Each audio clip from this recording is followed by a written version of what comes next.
Good morning students. अभी हम दूसरा चैप्टर स्टार्ट कर रहे हैं केमिस्ट्री का, और ये चैप्टर भी मैंने थोड़ा सा इजी लिया है। रीज़न है कि मैं वेट कर रही हूँ कि जब स्कूल खुलेंगे तो जो थोड़े डिफ़िकल्ट चैप्टर हैं, जैसे ऑर्गेनिक है तो पूरा अंडरस्टैंडिंग वाला पार्ट है, सामने जब तुम रहोगे तो ज़्यादा क्लियर हो पाएगा। इसलिए ऑर्गेनिक को स्किप करते हुए, इनऑर्गेनिक को स्किप करते हुए एक जनरल चैप्टर मैंने लिया है, पॉलीमर। ज़्यादा बड़ा चैप्टर नहीं है, जितना बड़ा चैप्टर है hardly it will take 2 videos और 3 वीडियोज़, 2-3 वीडियो में कंप्लीट हो जाएगा, तो उससे अपना सिलेबस भी थोड़ा आगे चलेगा। और जितना कम टाइम इसमें लगेगा, ये ज़्यादा नंबर का नहीं है, लेकिन जितना टाइम हम लगाते हैं उतने नंबर दे देता है चैप्टर। थोड़ा इजी चैप्टर है, डिफ़िकल्ट चैप्टर नहीं है। बस अंडरस्टैंडिंग तुम्हारी क्लियर होनी चाहिए, कॉन्सेप्ट तुम्हें क्लियर होना चाहिए इसमें। सो जो चैप्टर 15 है, पॉलीमर नाम है। देखो, पॉलीमर से ही मैं स्टार्ट करती हूँ। Polymer, already you are familiar with this term. Why I am saying familiar? Because in 9th class you read the term polymer, in 10th class also you read the term polymer, and some common names of polymers and formation of some common polymers. इतना 10th तक तुम पढ़ चुके होते हो। उसी उन्हीं points को रिकलेक्ट करना है। मैं एक्सपेक्ट नहीं करती कि तुम्हें सब याद होगा अभी, उन पॉइंट्स को केवल रिकलेक्ट करना है। देखो, पॉलीमर का मैंने फिर भी यहाँ पर वर्ड मीनिंग लिखा हुआ है। It is the word of Latin language, and there are many words from the Latin language जो केमिस्ट्री में हम पढ़ते आ रहे हैं। बहुत सारे ऐसे टर्म्स हैं कि जो लेटिन से आई हुई टर्म है, तो ये भी लेटिन से ही आई हुई टर्म। ठीक है। पॉली मीन्स मैनी, बहुत सारी। मर मीन्स यूनिट, इकाई, हिंदी में इकाई बोलेंगे। अगर बहुत सारे यूनिट्स किसी केमिकल कंपाउंड की जुड़कर, ऐड होकर कोई एक सिंगल यूनिट बना देती है, एक बड़ी सिंगल यूनिट बना देती है, और केवल बना ही नहीं देती हैं, वो यूनिट ज़्यादा यूजफुल होती है एक सिंगल यूनिट से, तो उस प्रोसेस को हम पॉलीमराइजेशन बोलते हैं। वो जो यूनिट बनी है उसको पॉलीमर बोलते हैं। I am repeating in English, the process of addition of many units of a chemical compounds, many useful units of a chemical compounds is known as the polymerization, and the product form is known as the polymer. In this reaction, high temperature and high pressure is required. One more condition for the reaction. देखो, high temperature high pressure मैंने सब जगह लिखा हुआ है, तो तुम्हारे mind में ये ऐड हो जाएगा कि हाई टेम्परेचर हाई प्रेशर होना जरूरी है। Then second thing, one more thing is there, high temperature and high pressure is required for the formation of polymer. Then the unit formed after the polymerization is more useful than the monomer unit itself. One more thing, polymerization always ही मैं कहूँगी, क्योंकि एक आध को छोड़ के बाकी most of the examples of polymer which you are going to study in this chapter, they are from the double bond compounds. उन कंपाउंड्स में डबल बॉन्ड कंपल्सरीली है। सभी यूनिट्स में लगभग डबल बॉन्ड कंपल्सरीली है, केवल एक दो को छोड़कर, नायलॉन 6 को छोड़कर, बाकी सभी में डबल बॉन्ड है। तो डबल बॉन्ड ब्रेक डाउन होता है, ब्रेक डाउन होकर सिंगल बॉन्ड में कन्वर्ट होता है, और यूनिट्स ऐड होती चली जाती है। वो प्रोसेस में पूरा बोर्ड पर तुम्हें बताने वाली हूँ। देखो, अभी थोड़ी सी जनरल बातें और पढ़ लेते हैं पॉलीमराइजेशन के बारे में, पॉलीमर के बारे में। पॉलीमर्स इन सिंपल लैंग्वेज, मतलब जब तक हम पॉलीमर के बारे में बहुत ज़्यादा नहीं जानते थे, उनको 3 कैटेगरीज में क्लासिफाई किया गया था। What were the 3 categories? The first one is natural, those who are existing in the nature, जिनको नेचर ने बनाया है, नेचर ने पॉलीमर का फॉर्म देकर उनको नेचर में भेजा है, जिनकी एग्जिस्टिंग फॉर्म नेचर में पॉलीमर है। For example, cotton is a polymer, silk is a polymer, natural polymer. One more thing, rubber, क्योंकि यहाँ स्पेस नहीं थी इसलिए मैंने सारे एग्जाम्पल नहीं लिखे। Rubber, cotton is a natural polymer, rubber is a natural polymer, and silk is a natural polymer which exist in their polymeric state in the nature. Second, synthetic polymers are those polymers which are synthesized in the chemical laboratories, because they are very useful compounds. So they are synthesized in the chemical laboratories. For example, Teflon, very useful compound, and nylon, very useful compound. Bakelite एक polymer है, और हम पढ़ेंगे भी अपने chapter में backlight के बारे में। तो these are very useful polymers and these are being synthesized in the laboratory. Polythene, very common example. हमारा सबसे पहला example ही polythene है. Polythene, very useful, but now because of the excess use of polythene, we are avoiding polythene. इसलिए मैंने polythene का नाम नहीं लिया, इसलिए polythene को highlight नहीं किया. Then come to semi-synthetic polymers. Semi-synthetic polymers means those polymers which are existing naturally. If some changes in their structure are made to make a different polymer, अगर नेचुरली एग्जिस्टिंग पॉलीमर के structure में थोड़े बहुत changes करके कोई नया structure polymer का बना दिया जाता है तो उस पॉलीमर को हम सेमी सिंथेटिक बोलते हैं, because it is existing naturally but we are synthesizing it as well. Naturally भी एग्जिस्ट करता है और हम उसको सिंथेसाइज भी कर रहे हैं, इसलिए हमने पूरा क्रेडिट नहीं लिया. हमने क्या लिख दिया उसको, सेमी मीन्स हाफ. ये आधा बनाया गया, आधा नेचर ने हमें बना के दिया. It is half synthesized, half nature ने बना के दिया. एक एग्जांपल बनाती हूँ इसका, बताती हूँ इसका तुम्हें. जैसे कॉटन है, कॉटन फैब्रिक, मैंने अभी आज कोइंसिडेंटली कॉटन ही पहना है. तो कॉटन फैब्रिक जो प्योर कॉटन होता है, प्योर कॉटन का टेक्सचर एकदम अलग होता है. और जो कॉटन के नाम से मार्केट में बिकने वाला फैब्रिक है, मतलब प्योर कॉटन हार्डली सर्च करने पे मिलता है. प्योर कॉटन कॉमनली अवेलेबल नहीं है अब मार्केट में, मैं आपका मैं बता रही हूँ. और बाकी जो कॉटन के डिफरेंट फॉर्म्स हैं, मिक्स्ड कॉटन भी बोलते हैं उनको, मिक्स्ड कॉटन के नाम से बोलते हैं, दूसरे नाम भी दिए जाते हैं. जैसे तुम लोगों की जो स्कूल की यूनिफॉर्म बनी हुई होती है, उसकी जो यूनिफॉर्म में शर्ट होती है specially, it is from the terricot. And terricot is what is terricot? Terylene is mixed, ter ethylene is mixed with cotton. Cotton के साथ एक और कंपाउंड मिला दिया जाता है और उसको टेरिकोट बना दिया जाता है, because it is more durable. मतलब कॉटन का जो फैब्रिक है, कॉटन का फैब्रिक बहुत कंफर्टेबल, बहुत कन्वीनियंट फैब्रिक है, लेकिन अगर लंबे टाइम तक यूज़ करना हो तो फिर कॉटन यूज़ होगी. कभी कभी यूज़ करना है, हफ्ते में एक बार पहनना, 15 दिन में एक बार पहनना, महीने में एक बार पहनना, then it is very useful. लेकिन अगर हमें रोज़ पहनना है तो फिर टेरिकोट उससे ज़्यादा यूजफुल, उससे ज़्यादा ड्यूरेबल है. ड्यूरेबल मीन्स लंबे टाइम तक चलता है वो कपड़ा, ठीक है. तो इसलिए टेरिकोट की बनाई जाती है यूनिफॉर्म की शर्ट. तो ये जो टेरिकोट कपड़ा है ये क्या है? It is semi synthetic polymer. इसी तरह टेरिलीन मैंने लिखा, टेरिलीन की साड़ियाँ आती हैं. तो वो जो टेरिलीन है, टेरिलीन की साड़ियाँ है, वो क्या है? It is a semi synthetic polymer. One more thing and it is of practical use everywhere you have seen. अगर थोड़ा सा भी तुम कॉमन लैंग्वेज में, अगर कॉमन चीज़ों में इंटरेस्ट रखते हो तो तुम्हें पता होगा जरूर. देखो, सिल्क मैंने लिया है natural polymer. Silk means the original silk, जो सिल्क मोत से बनाई जाती है और उसकी साड़ियाँ बहुत कॉस्टली बनती हैं, ठीक है. They are always 3000, 4000, 5000. लेकिन नॉर्मली अगर हम सिल्क की साड़ी मार्केट में लेने जाते हैं तो 1000 तक भी हमें साड़ी मिल जाती है. इनफैक्ट 1000 से थोड़ा नीचे भी मिल जाती है. रीज़न क्या है? कुछ पार्ट उसके अंदर सिल्क का मिलाया हुआ है और बाकी जो पार्ट है वो दूसरे सिल्क जैसे दूसरे उसके अंदर केमिकल कंपाउंड्स मिलाए हुए हैं. तो it is called artificial silk. अगर तुम उससे शॉपकीपर से नाम पूछोगे तो पूछने पे वो बताएगा. तुमने जाके बोला कि हमें सिल्क की साड़ी चाहिए तो वो हर वैरायटी सिल्क की तुम्हें दिखाएगा. अगर जब तक तुम बोलोगे नहीं कि प्योर सिल्क चाहिए तो प्योर सिल्क आते ही एकदम रेंज आ जाएगी प्योर सिल्क की, क्योंकि उसको नेचर ने जितने सिल्क मोत बनाए हैं उतने ही प्योर सिल्क बना रहे हैं और उतना ही काफ़ी, मतलब एक कोई ईजी प्रोसेस नहीं होता है सिल्क का फॉर्मेशन, ठीक है. तो जो प्योर सिल्क है वो कॉस्टली आती है और जो मिक्स्ड की हुई सिल्क होती है वो अपना 500 तक की रेंज में भी आ जाती है. 500 से तो उसकी भी स्टार्ट होती है, because silk is a costly fabric. Cotton उतना कॉस्टली नहीं है. देन कम टू, अब ये तीनों चीज़ें क्लियर हुई. नेचुरल जो प्योरली नेचर ने बनाए, सिंथेटिक जो प्योरली मैन मेड लेबोरेटरी में सिंथेसाइज किए गए, because they are very useful. Semi synthetic जिनका आधा भाग जिनका मेन यूनिट नेचर ने दिया है और उसकी बाकी की जो यूनिट हमने कुछ यूनिट जोड़कर उसी के जैसे कुछ यूनिट जोड़कर हमने उसको सेमी सिंथेटिक एक नया फैब्रिक बना लिया है जो उतना कॉस्टली भी नहीं है नेचुरल फैब्रिक के जितना और जो उससे ज़्यादा ड्यूरेबल है, उससे ज़्यादा यूजफुल है, इसलिए हमने उसको बनाया. Then come to the polymerization process. देखो, इसके क्लासिफिकेशन काफ़ी हैं, 2-3 टाइप के क्लासिफिकेशन है, बट आज का जो मैंने वीडियो है ये क्लासिफिकेशन पर फोकस नहीं किया पूरा वीडियो. बुक में जब तुम चैप्टर खोल के देखोगे तुम्हें थोड़ा अलग लगेगा. रीज़न क्या है? मैंने इंपॉर्टेंट वाला पार्ट पहले लिया क्योंकि ये चीज़ पहले याद करना है.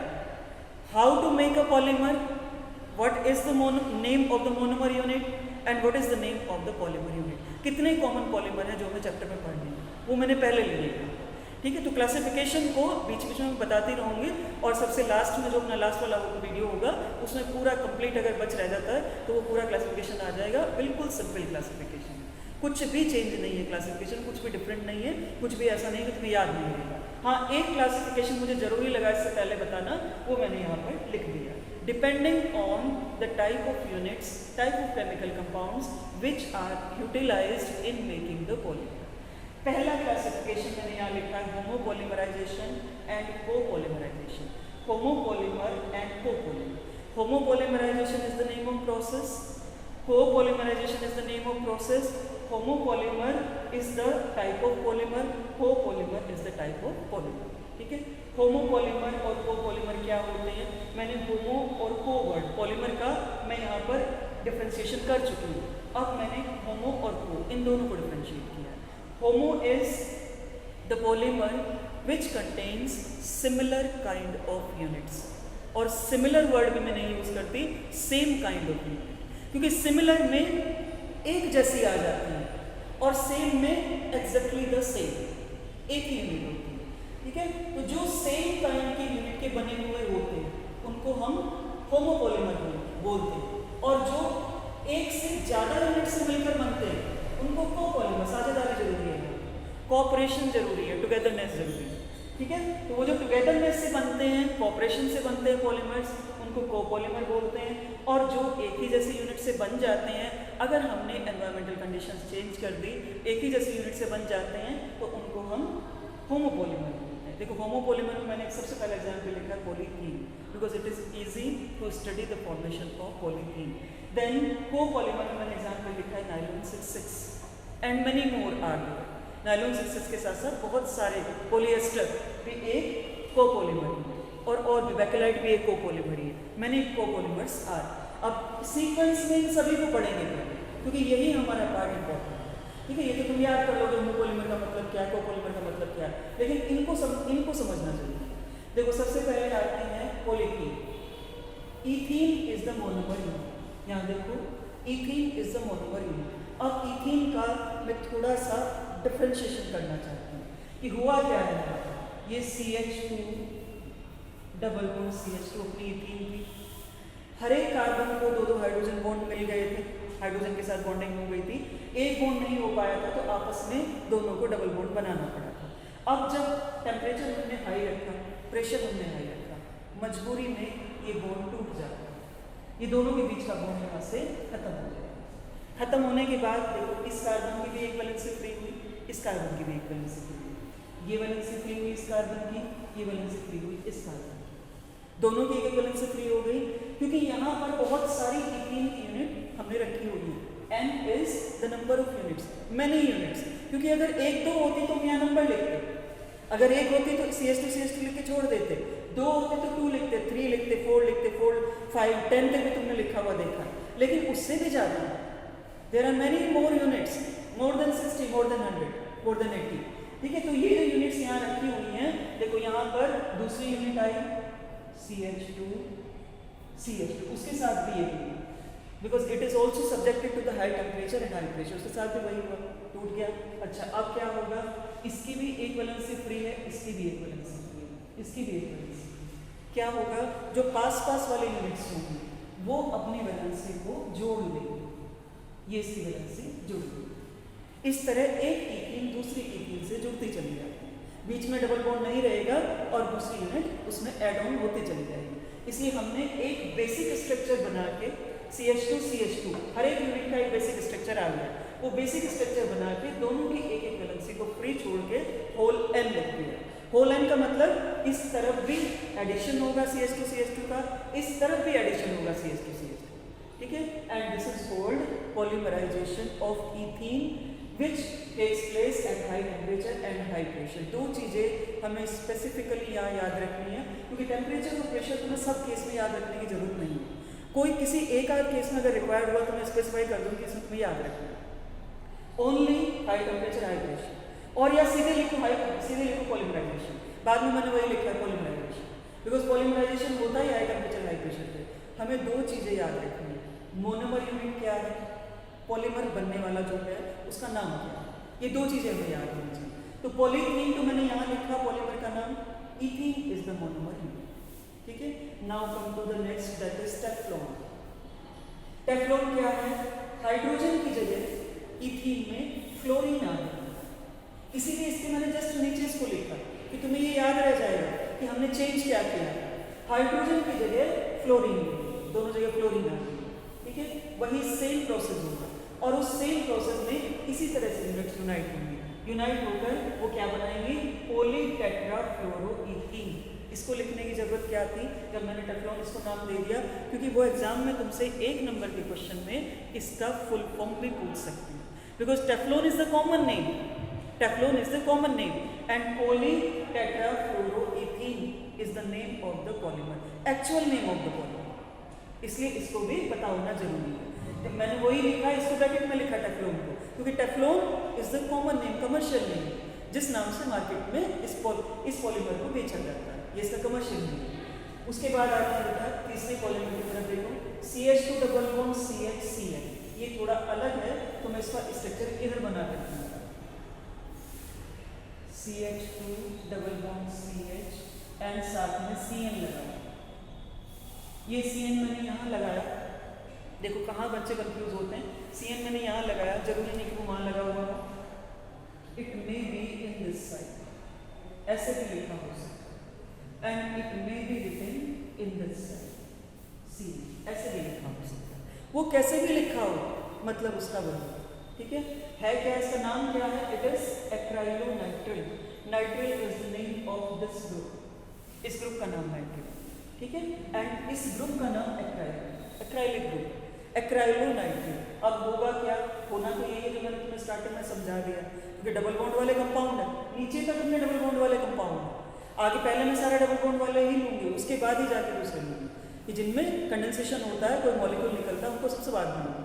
तो होना तो वही है कि इस कार्बन की एक वैलेंसी फ्री होगी और इस कार्बन की भी एक वैलेंसी फ्री होगी, बस तुम्हें यही ध्यान रखना है, क्योंकि स्ट्रक्चर में बच्चे क्या गलती करते हैं, वो साइनाइड के साथ जोड़ेंगे, साइनाइड के साथ जोड़ने क्या करेंगे, और साइनाइड के साथ जैसे ही तुमने बॉन्ड लगाया वो पूरा गलत हो गया तुम्हारा, एग्जाम में इसको क्रॉस करके और जीरो सबसे पहले, ठीक है। तो ये ध्यान रखना है कि बॉन्ड कहाँ ब्रेक हो रहा है, बस ये मेरा पर्पज है एक्सप्लेन करने का ऊपर कि CH यहाँ से बॉन्ड, ये बॉन्ड ब्रेक हुआ, बॉन्ड ब्रेक होकर अब हमें इसको पूरे को लेकर मैंने N लिख दिया है, क्योंकि वहां पर दूसरी यूनिट जोड़ती चली जाएगी। और एक चीज और ध्यान रखनी है बेटा, अगर एक से ज्यादा यूनिट जोड़ के तुम देखना चाहते हो तो CN पास में कभी नहीं है, CN के साथ जोड़ने वाला कार्बन होगा वो CH2 वाला कार्बन जोड़ेगा। देखो मेरे कहने का मतलब क्या है कि अगर मैं इसके साथ दूसरी यूनिट यूनाइट करती हूँ तो दूसरी यूनिट यूनाइट करने में CH2 CHCN CH2 CNC ऐसे एक सिमेट्रिक स्ट्रक्चर बनता चला जाएगा, ठीक है। तो हमें CN को पास में नहीं लेके आना, बीच में CH2 का गैप देना है।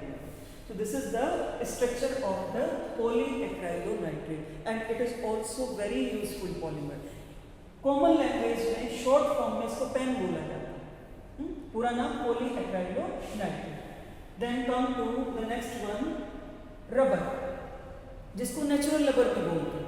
मैंने यहाँ रबर लिख के छोड़ दिया, स्पेस थोड़ी कम थी, इट इज नेचुरल रबर, क्योंकि सिंथेटिक रबर भी होती है, एक गुना N होती है, एक गुना S होती है, वो सिंथेटिक रबर होती है, उनका दोनों का नाम सिंथेटिक रबर दिया गया। But it is natural rubber, natural rubber मतलब जो कि जो ट्रीज होते हैं, ट्रीज के क्या कहते हैं उसको, एक्सक्रीटरी प्रोडक्ट होता है ट्रीज का गम, उस गम से बनाई जाती है नेचुरली, ठीक है। इस नेचुरल रबर में है क्या, आइसोप्रेन की यूनिट है, इसका नाम आइसोप्रेन है, इस कंपाउंड आइसोप्रेन की यूनिट है CH3 C double bond CH2 CH3, total number 4 carbon atoms, और 4 कार्बन एटम में जो साइड वाला कार्बन इसमें भी तुम डबल बॉन्ड लगा सकते हो, क्योंकि साइड वाला कार्बन दोनों बीच सेंटर वाले कार्बन से जोड़ना है डबल बॉन्ड से, हमने जोड़ दिया, जोड़ने के बाद फिर से वही होगा, फिर से वही क्या होगा, इस कार्बन की वैलेंसी फ्री होगी और इस कार्बन की वैलेंसी फ्री होगी, एक यूनिट यहाँ से जुड़ेगी और एक यूनिट यहाँ से जुड़ेगी। देखो मैंने इस कार्बन की वैलेंसी को साइड में फ्री रखा है, क्योंकि साइड में ही हम N लगाते आ रहे हैं, तो मैंने साइड में फ्री रखा, और इस कार्बन पर 2 CH3 लगे हुए थे, वो दोनों CH3 मैंने ऊपर नीचे लिए, ठीक है, ये बॉन्ड ब्रेक करके इस तरफ लेंगे। So this is the natural rubber, polyisoprene. तो नाम इसका क्या हो जाएगा? It is poly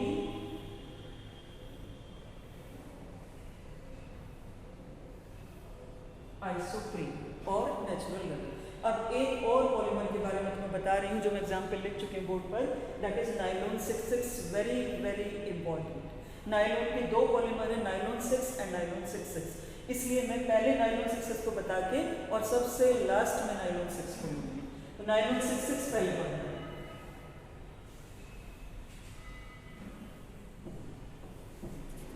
and it is an example of copolymer. ये कोपॉलीमर का एग्जाम्पल है, यहाँ लिखा हुआ भी है नायलॉन 66 कोपॉलीमर। ठीक है, बनाएंगे कैसे, इसकी यूनिट्स क्या है? नंबर अपना है 5,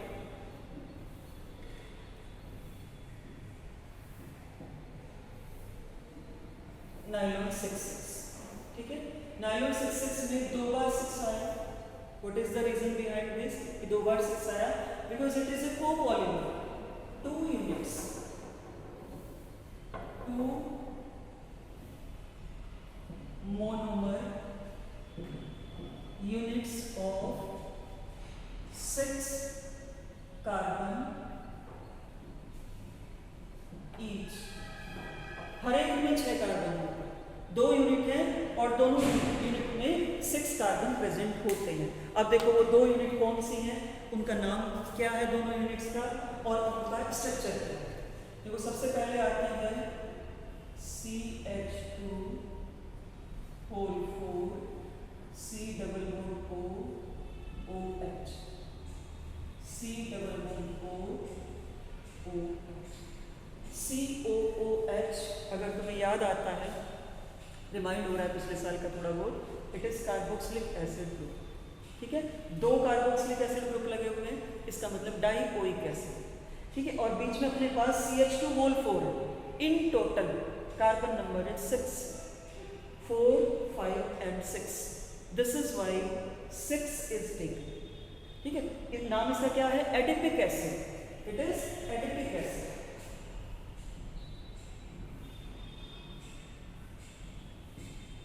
सेकेंड यूनिट को देखते हैं, उसके क्या हालचाल है। CH2 whole 6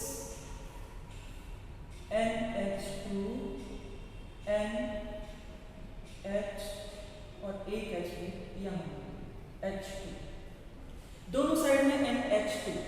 ठीक है, इधर भी NH2 और इधर भी NH2। इसका नाम क्या है?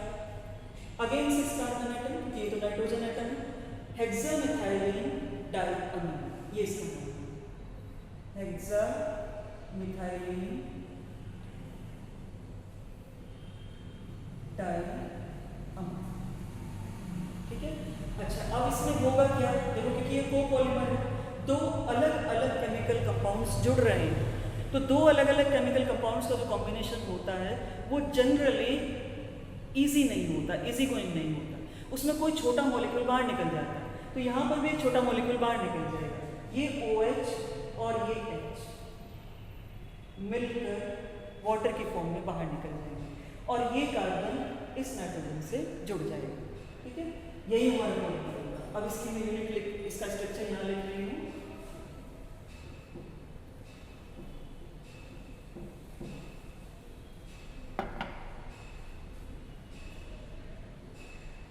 C double bond O OH CH2 whole 4 C double bond O NH CH2 whole 6 NH2।